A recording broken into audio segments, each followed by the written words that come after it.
साथियों, आइए है आज हम यूपी पुलिस के महत्वपूर्ण प्रश्नों को करेंगे। जैसे पहला प्रश्न टाइम वर्क का है। इसमें जैसे दिया हुआ है ए अकेला किसी काम को 10 दिन में कर सकता है, वह ए और बी उस कार्य को मिलकर 6 दिन में कर सकते हैं, तो बी अकेला उस काम को कितने दिन में करेगा। तो यहाँ पर दिया हुआ है ए और बी मिलकर किसी काम को कितने दिन में करते हैं, 6 दिन में, और ए अकेला उसी कार्य को कितने दिन में करता है, 10 दिन में। सबसे पहले इन कार्यों को इनकी हम क्षमता निकालेंगे। क्षमता निकालने के लिए हम क्या करेंगे, इन दोनों का लघुत्तम लेंगे। तो इन दोनों से विभाजित होने वाली संख्या कौन सी है, 30। 30 6 पंचे 30, 10 तिहाई 30। तो इनकी हम क्षमता निकालेंगे। ए और बी किस क्षमता से कार्य कर रहे हैं, तो 6 पंचे 30। ए अकेले किस क्षमता से कार्य कर रहा है, तो 10 तिहाई 30। ए और बी दोनों मिलकर 5 की क्षमता से कार्य कर रहे हैं, और ए अकेले के 3 की क्षमता से कार्य कर रहा है। तो हमसे क्या पूछा है कि बी अकेला उस काम को कितने दिन में करेगा। तो बी की क्षमता हम ज्ञात करेंगे। ए और बी दोनों को मिलाकर क्षमता 5 है, ए की अकेले क्षमता 2 है, तो जब घटा देंगे तो बी की क्षमता हमें मालूम हो जाएगी। मान 3 है, ए की क्षमता 3 है, तो जब इनको घटा देंगे तो बी की क्षमता हमें मालूम हो जाएगी। तो बी की क्षमता 5 में जब 3 घटाएंगे तो कितनी आ जाएगी, 2 आ जाएगी। बी की क्षमता 2 है, माने बी एक दिन में 2 की क्षमता से कार्य कर रहा है। तो टोटल काम कितने हैं, 30 है, तो 30/2, अर्थात बी कितने दिन में काम करेगा, 15 दिन में। यही उत्तर हो जाएगा। आइए अब हम अगली सवाल करते हैं। एक गांव में 60% परिवारों के पास एक गाय है, 30% परिवारों के पास एक भैंस है तथा 15% परिवारों के पास गाय भैंस दोनों हैं। यदि कुल परिवारों की संख्या 96 है तो कितने परिवारों के पास एक भी गाय या भैंस नहीं है। तो इसमें जैसे 60% के पास क्या है, गाय है, काऊ। फिर 30% परिवारों के पास क्या है, बफेलो है। तो कुल 90% परिवारों के पास गाय और भैंस है। लेकिन इनमें क्या बोला है, 15% परिवारों के पास गाय भैंस दोनों है। तो इसे हम क्या करेंगे, घटाएंगे। जब इसे हम घटाएंगे तो कितना आएगा, 75%, माने 75% परिवारों के पास कुछ न कुछ है, या तो गाय है या भैंस है।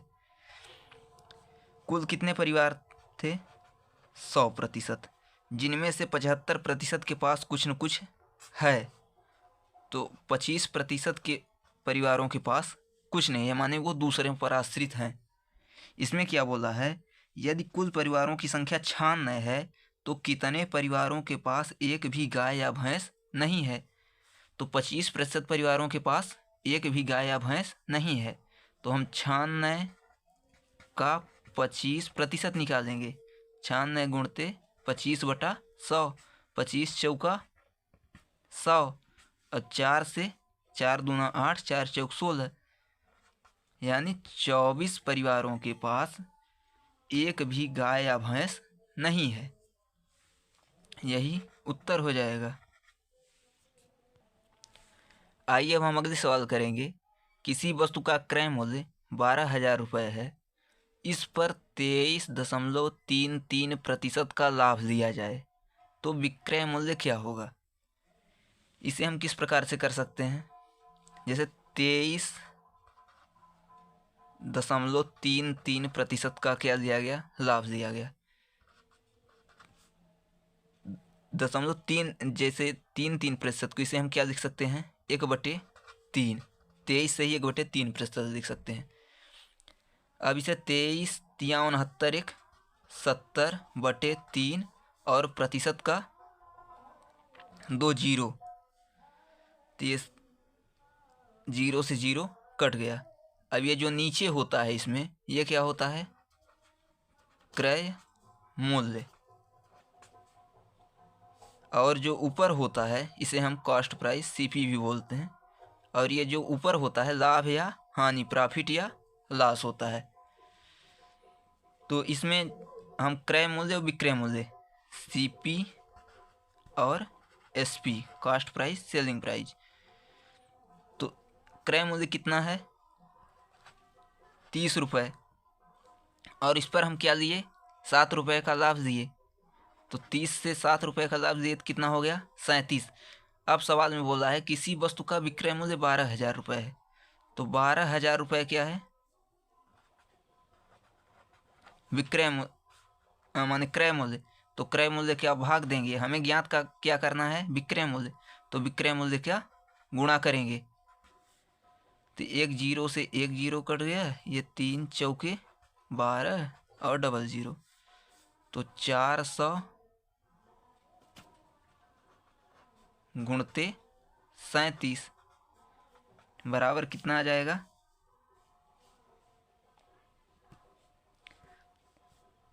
4 सते 28 की 8, हासिल आइए 2, 4 तेई 12, 2 14 और 2 डबल जीरो, 14,800। यही इसका उत्तर हो जाएगा। आइए हम अगले सवाल करते हैं।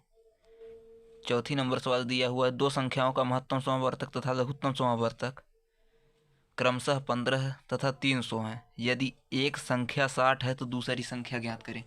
इसमें हम बता दें कि जैसे दो संख्याओं का गुणा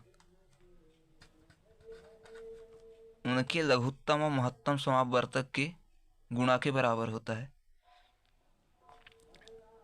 एलसीएम और एचसीएफ के गुणा के बराबर होता है। तो दो संख्याओं में एक संख्या दी हुई है, एक संख्या कितनी है? 60 है। दूसरी संख्या हमें ज्ञात करना है, और लघुत्तम और महत्तम कितना दिया हुआ है? 15 और 300। तो 60 से सीधे इसे हम काट देंगे, 6 पंचे 30, 5 बार, 60 पंचे 300। बी बराबर कितना ज्ञात हो जाएगा? 15 गुणते 5 बराबर 75। अर्थात दूसरी संख्या क्या है? 75। यही आंसर हो जाएगा। आइए अब हम अगली सवाल करते हैं। राम की बहन की उम्र राम की उम्र की आधी है। राम आज 4 वर्ष का है। जब राम 100 वर्ष का होगा तो उसकी बहन की उम्र क्या होगी? राम बहन, राम की उम्र कितनी है? 4 वर्ष। उसकी बहन की उम्र कितनी है? उसकी उम्र की आधी, 2 वर्ष। तो 100, जब राम 100 वर्ष का होगा तो उसकी बहन की उम्र कितनी होगी? अब आप सोच रहे होंगे कि जब उसकी बहन की उम्र आधी है तो जब राम 100 वर्ष का होगा उसकी बहन की उम्र 50 वर्ष की होगी। लेकिन ऐसा नहीं है।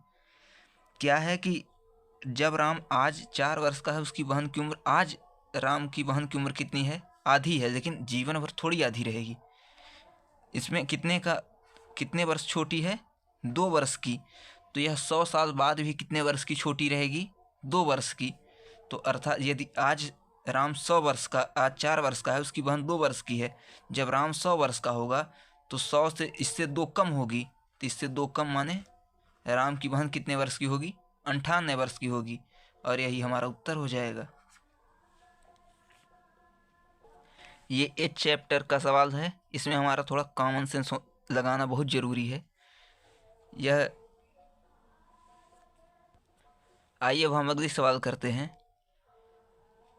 1,440 रुपये के मूलधन पर 3 वर्षों में 8% की दर से साधारण ब्याज रुपये में क्या होगा? यह एकदम साधारण सवाल है।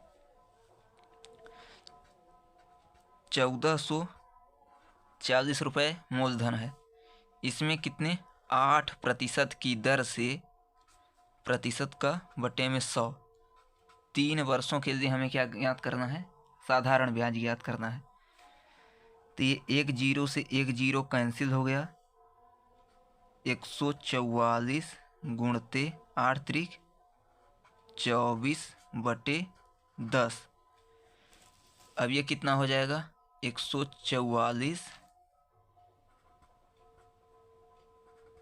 गुणते, ये जब इसमें 10 का भाग देंगे तो 2.4 हो जाएगा, और 144 में जब 2.4 का गुणा करेंगे तो कितना आ जाएगा, 345.6, यही उत्तर हो जाएगा। तो बने रहिए हमारे साथ, इसी प्रकार से यूपी पुलिस के लिए मोस्ट इम्पॉर्टेंट क्वेश्चन हम रोज़ लाते रहेंगे।